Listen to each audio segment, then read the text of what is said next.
Everyone welcome back to my channel. আজকে তোমাদেরকে খুব সহজে একটি নদী ও নৌকা ছবি এঁকে দেখিয়ে দিব। প্রথমেই এখানে আমি একটা গাছ এঁকে নিচ্ছি, একটু বড় করে গাছটা আঁকবো। গাছের শেপ দেখো একটু আমি আঁকা বাঁকা করে দিয়েছি, তাহলে দেখতে সুন্দর লাগবে। এরপর নিচের সাইডটাতে কিছু শিকড় দিয়ে দিব। গাছের শিকড়গুলো তোমরা তোমাদের ইচ্ছে মতন করে বাঁকা তেরা করে দিয়ে দিবে।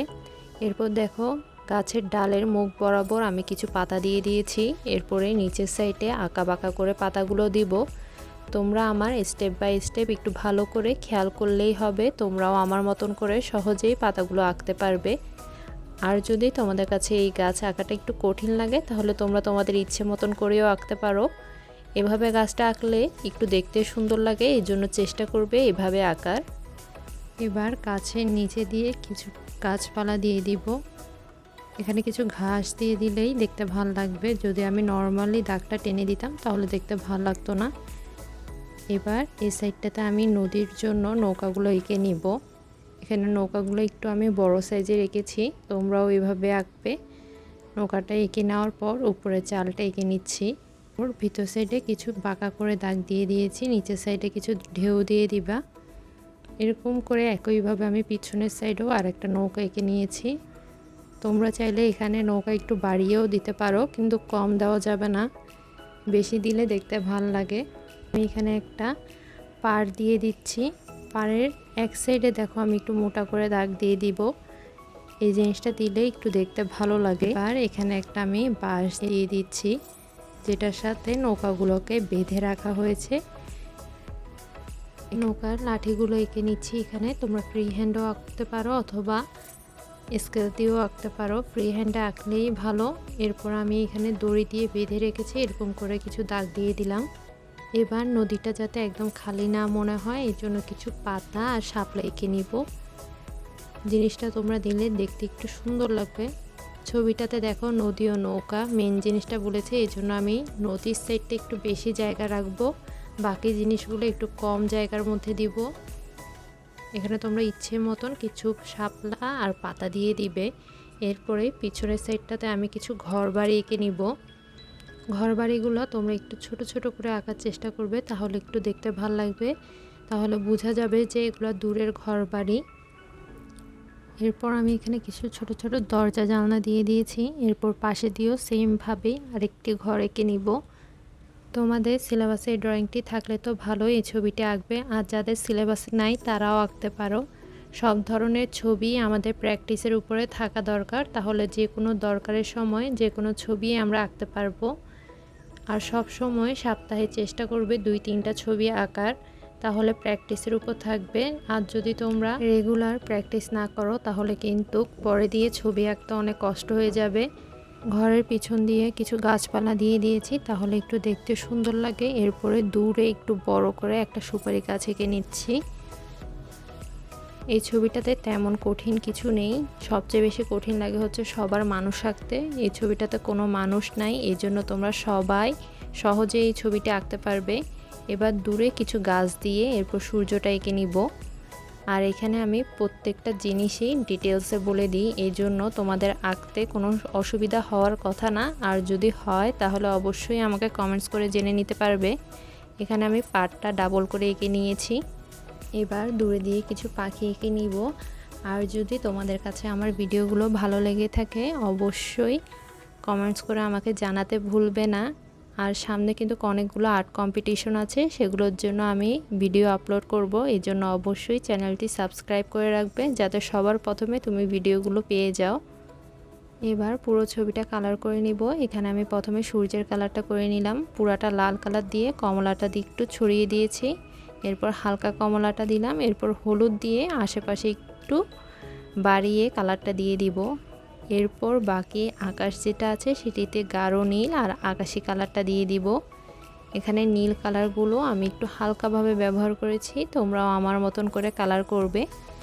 এরপর আমি ভালো করে আকাশিটা মিক্স করে দিলাম। এবার গাছের মধ্যে আমি নেভি ব্লু কালারটা দিয়ে দিব। যে সাইডগুলো একটু ডিপ করে দেখানোর দরকার ওই সাইডগুলোতে আমি নেভি ব্লু কালারটা দিয়ে এরপর উপর দিয়ে ভালো করে সবুজটা মিক্স করে নিচ্ছি। নিচের সাইডগুলোতে অবশ্যই নেভি ব্লু কালারগুলো হবে। শেষে দিয়ে হালকা টিয়া যে কালারটি আছে সেটা দিয়ে মিক্স করে হলুদ কালারটা দিয়ে দিয়েছি। যাদের কাছে 12 কালারের বক্স তারা নীল, সবুজ, টিয়া, হলুদ এই কালারগুলো দিয়ে করবে। এই কালারগুলো সব বক্সেই থাকে। এরপর আমি নেভি ব্লু কালারটা দিয়ে সবুজ কালারটা দিয়ে এখানে দূরের গাছগুলো করে নিচ্ছি। তোমরা এখানে গাছ করার সময় সবগুলো গাছ একসাথে করে নেওয়ার চেষ্টা করবে, তাহলে তোমাদের সময়ও কম লাগবে এবং দ্রুত ছবিটি করতে পারবে। এই ছবিটি করতে তোমাদের তেমন একটা সময় লাগবে না। এখানে একটা গাছ আমি একটু হালকা একটু গাঢ় এভাবে করে কালার দিয়েছি। কালার দেওয়ার সময় সব সময় এই জিনিসটি খেয়াল রাখবে যাতে সবগুলোর কালার একই রকম না হয়। বক্সে 3 ধরনের হলুদ আছে, এখানের মধ্যে সবচেয়ে হালকা যে হলুদটা সেই হলুদটা দিয়ে আমি নিচের কালারটা করে নিব। এরপর সাথে টিয়া কালারটা দিয়ে দিব আর বাদামি কালারটা। ঘরের নিচের সাইডটা একটু ডিপ রাখার চেষ্টা করেছি, এই জন্য বাদামি আর টিয়াটা দেওয়ার পর একটু খয়েরি কালারটা দিয়ে দিলাম। এরপর ঘরগুলোর কালার করে নিব। এখানে বাদামি আর হলুদ কালারটা দিয়ে দিয়েছি। নিচের সাইডটাতে খয়েরি আর বাদামি আর মিষ্টি কালারটা দিয়ে ভালো করে মিক্স করে নিব। এবার পরবর্তী ঘরটাতে কালার করে নিচ্ছি। উপরের সাইডটাতে একটু গাঢ় কালার খয়েরিটা দিয়ে দিব। এরপর ব্রাউনটা দিয়ে মিক্স করে নিয়েছি। নিচের সাইডটাতে হলুদ আর বাদামি কালারটা দিয়ে দিয়েছি। ঘরের গাঁথাটাতে আমি খয়েরি কালার একটু বেশি করে দিয়ে এরপর বাদামি কালারটা দিয়ে দিলাম। এরপর জানলা দরজাগুলোতে আমি একটাতে নেভি ব্লু আর একটাতে লাল কালার দিয়ে দিয়েছি। এবার পাটটাতে আমি একটু চকলেট কালার আর খয়েরি কালারটা দিয়ে দিয়েছি। পাটটা একটু গাঢ় করে করবে, তাহলে উপরের সাইডটা যে হালকা করে দিয়েছো ওই জিনিসটা দেখতে সুন্দর লাগবে। এবার নদীর কালারটা করে নিব। সামনের সাইডটা একটু ডিপ হবে, যত দূরে যাবে ততই হালকা হবে নদীর কালারটা। এই জন্যই প্রথমে নেভি ব্লু কালারটা দিয়ে দিব, এরপর নীল কালারটা দিয়ে এরপর আকাশি আর সাদা দিয়ে ভালো করে মিক্স করে নিব। লাল, কমলা, হলুদ দিয়ে নদীর মধ্যে একটু ছায়া দিয়ে দিব গাছ আর সূর্যের, তাহলে একটু দেখতে সুন্দর লাগবে এবং রিয়েলিস্টিক মনে হবে। শাপলাগুলোতে আমি লাল কালার দিয়ে দিব আর পাতাগুলোতে টিয়া কালার দিয়ে দিয়েছি। এবার এখানে ম্যাজেন্ডা, গোলাপি, এরপর সাদা কালারটা দিয়ে ভালো করে মিক্স করে নিচ্ছি। ভিতরের সাইড যে সাইডটা আছে ওখানে কালো আর খয়েরি কালারটা দিবা, আর পিছনের সাইডটা যাতে একটু ভালো করে বোঝা যায় এজন্য হালকা কমলা আর হলুদ কালারটা দিয়ে দিয়েছি। ভিতরের বিটটাতে হালকা বাদামি কালারটা দিয়ে দিলাম। এবার নিচের সাইডে যে ঘাসগুলো আছে দোনো সাইডের ঘাস একসাথে করে নিবে নীল, সবুজ, টিয়া আর হলুদ কালারটা দিয়ে। সামনের সাইডটা একটু গাঢ়, পিছনের সাইডটা হালকা হবে। এরপর আমি গাছটা করে নিব। এখানে চকলেট কালারটা দিয়ে দিব, এক সাইড করে দিয়েছি। এরপরে খয়েরি কালার, বাদামি কালার আর হলুদ কালারটা দিব। কি কালার দিচ্ছি সেটা তো তোমাদেরকে আমি বলে দিচ্ছি, কিন্তু তোমাদের খেয়াল করার বিষয় হচ্ছে আমি কালারটা ব্যবহার কিভাবে করছি, কোন সাইড থেকে কালারটা দিচ্ছি আর কিভাবে কালারটা মিক্স করছি, এই জিনিসগুলাই হচ্ছে মেন। এই জিনিসগুলা যদি তোমরা আমার মতন করতে পারো তাহলেই তোমাদের ছবিগুলোর কালার আমার মতন সেম টু সেম হবে। এখানে বাদামির কালারটা এক সাইড করে দিয়ে হলুদটা মাঝখান বরাবর দিয়ে ভালো করে মিক্স করে নিয়েছি। এরপর নৌকার নিচের কালারটাতে কালো কালারটা একটু বেশি হবে, চকলেট কালারটা একদম কম হবে। একইভাবে পিছনের নৌকাটার কালারও করে নিবে।